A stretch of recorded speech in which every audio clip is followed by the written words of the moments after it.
Bihar board 11th admission 2025 के लिए प्रथम मेरिट लिस्ट जारी हो गया है। ठीक ना। मेरिट लिस्ट जारी होने के बाद स्कूल में नामांकन भी शुरू हो गया है। इस वीडियो में आपको बताऊंगा स्कूल नामांकन का फॉर्म कैसे भरना है, क्योंकि जब स्कूल में आप नामांकन कराने जाइएगा, जिस स्कूल में आपका सिलेक्शन हुआ होगा, तो वहाँ भी आपको फॉर्म देगा। उस फॉर्म को कैसे भरना है इस वीडियो में मैं आपको समझाऊंगा, और क्या क्या डॉक्यूमेंट लगेगा, कितना रुपया लगेगा, सारा जानकारी इस वीडियो में आपको बताऊँगा।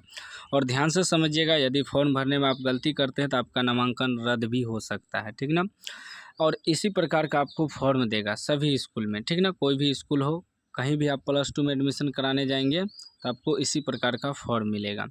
सबसे पहले पहला नंबर में कह रहा है, ऊपर में आपको कुछ नहीं भरना है, दिनांक वगैरह भरना है, बाकी कुछ नहीं भरना है। वर्ग का नाम जिसमें नामांकन कराना चाहते हैं। अगर आप आर्ट लिए हैं तो कला, या अगर साइंस लिए हैं तो विज्ञान, या कॉमर्स लिए हैं तो वाणिज्य, इसमें आपको लिख देना है। ठीक ना। उसके बाद सत्र लिखना है। सत्र जैसे कि 25 से 27, 2025 से 27 आपको भरना है। इस प्रकार देखिए 2025 से 27। ठीक। और यहाँ साइंस लिए हैं तो विज्ञान लिख दीजिएगा, आर्ट्स लिए हैं तो कला लिख दीजिएगा, या कॉमर्स लिए हैं तो वाणिज्य लिख दीजिएगा। ठीक ना। उसके बाद देखिए दूसरा नंबर में है कि आवेदक का नाम, यानी कि विद्यार्थी का नाम क्या कर रहा है, हिंदी में विद्यार्थी का नाम इसमें आपको भरना है। ठीक ना।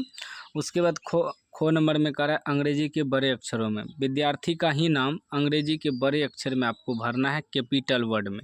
ठीक ना। और अच्छा से लिखना है, काट कुट वगैरह नहीं करना है। तीसरा नंबर ध्यान से आपको सिर्फ समझना है। तीसरा कह रहा है माता का नाम, हिंदी में माता का नाम इसमें आपको हिंदी में लिखना है। आपका माता का नाम क्या है। खो नंबर में है कि अंग्रेजी में माता का ही नाम आपको अंग्रेजी में डालना है इसमें। 4 नंबर में कह रहा है पिता का नाम, हिंदी में पिता का नाम हिंदी में इसमें आपको भरना है। ठीक ना। उसके बाद फिर अंग्रेजी में पिता का नाम इसमें डालना है। उसके बाद आपको करा अस्थाई पता, 5 नंबर में अस्थाई पता, आपके आधार कार्ड में आपका एड्रेस लिखा होगा अस्थाई पता, उसको डालना है। फिर आपका थाना कहाँ पड़ता है, थाना डालना है। फिर डाकघर इसमें आपको भरना है। फिर ज़िला अपना डालना है इसमें। उसके बाद वर्तमान पता में भी वही जो आधार कार्ड में आपका होगा उसी को डाल सकते हैं। उसके बाद पोस्ट भी डालना है आपको, थाना भी डालना है, ज़िला भी डालना है। ठीक ना। और नहीं भी डालिएगा तो कोई बात नहीं, क्योंकि आप 5 नंबर में डाल चुके हैं। ठीक ना। सेम पता है तो 6 नंबर में आपको कुछ नहीं डालना है। 7 नंबर में करें टेलीफोन या मोबाइल नंबर आपको इसमें डालना है, अपना मोबाइल नंबर। ठीक ना। 8 नंबर में कह रहा है कि जन्म तिथि अंक में, आपका जन्म कितना है उसको अंक में लिखना है। ठीक है ना। जैसे कि 2 जनवरी 1990 इस प्रकार होता है ना, 2 जनवरी 2008, तो आपको वर्ड में लिखना है हिंदी में। ठीक है ना। ऐसे अंकों में कर रहा है, अंकों में कर रहा है।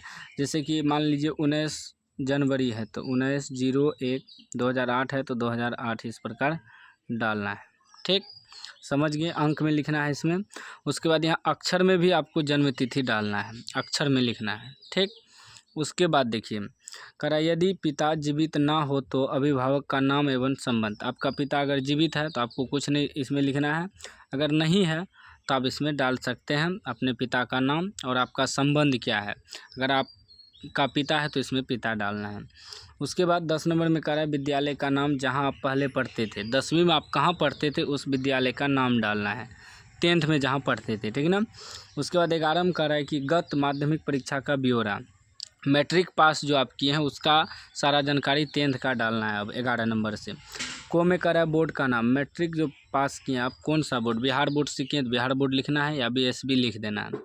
उसके बाद खो में कह रहा है रोल कोड, मैट्रिक में आपका रोल कोड कितना था उसको डालना है। फिर गो में कह रहा है कि क्रमांक, यानी कि मैट्रिक में आपका रोल नंबर कितना था उसको डालना है। फिर कह रहा है केंद्र, यानी कि परीक्षा कहाँ आप दिए थे मैट्रिक में उस केंद्र का नाम तो मैट्रिक के एडमिट कार्ड में लिखा होगा। उसके बाद पंजीयन संख्या, रजिस्ट्रेशन नंबर जो होता है वह भी आपके एडमिट कार्ड में लिखा होगा, उसको डाल देना है मैट्रिक के एडमिट कार्ड में। ठीक। उसके बाद कह रहा है श्रेणी, मतलब कौन सी श्रेणी में आते हैं उसको डालना है, यानी कि अगर आप फर्स्ट डिवीज़न किए हैं तो प्रथम लिख सकते हैं प्रथम श्रेणी, या सेकंड डिवीज़न किए हैं तो द्वितीय श्रेणी चो में। उसके बाद 6 में प्राप्तांक, आपको कितना नंबर मिला है उसको डालना है। ठीक ना। उसके बाद प्रतिशत, तो प्रतिशत निकाल लेना है आपको, पहले कितना प्रतिशत आया है उसको यहाँ लिखना है। ठीक ना। उसके बाद कह रहा है विषयों का नाम जो आप रखना चाहते हैं। अब मान लीजिए आप साइंस रखे हैं तो कौन कौन सा विषय रखे हैं, अनिवार्य विषय हो गया जैसे हिंदी, और इंग्लिश, तो इसमें हिंदी और इंग्लिश डालना है। उसके बाद कह रहा है वैकल्पिक विषय, इधर तो 200 मार्क का हुआ, ठीक। उसके बाद 300 मार्क का, और अगर आपको मैथ रखना है तो मैथ, उसके बाद फिजिक्स, केमिस्ट्री, इस प्रकार 3 गो वैकल्पिक विषय आपको रखना है।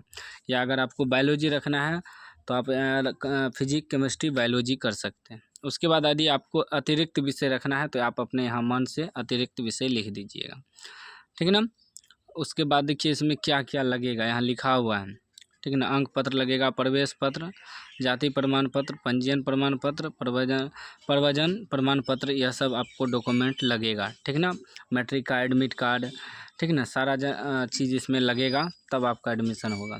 उसके बाद कह रहा है 13 नंबर में आवेदक कहाँ रहना चाहता है, छात्रावास या अस्थायी निजी आवास में, तो इस सब को छोड़ दीजिएगा। उसके बाद कह रहा है क्या आप आवेदक हरिजन या आदिवासी पिछड़ा जाति के हैं, अगर हैं तो हाँ लिखिएगा, नहीं छोड़ दीजिएगा। उसके बाद जाति अपना इसमें दर्शा दीजिएगा, जाति आपका क्या है, जैसे होता है ना धानुक, राजपूत, यह सब दासी अपना जाति अपना दर्शा दीजिएगा, यहाँ आपका जाति क्या है, ठीक ना।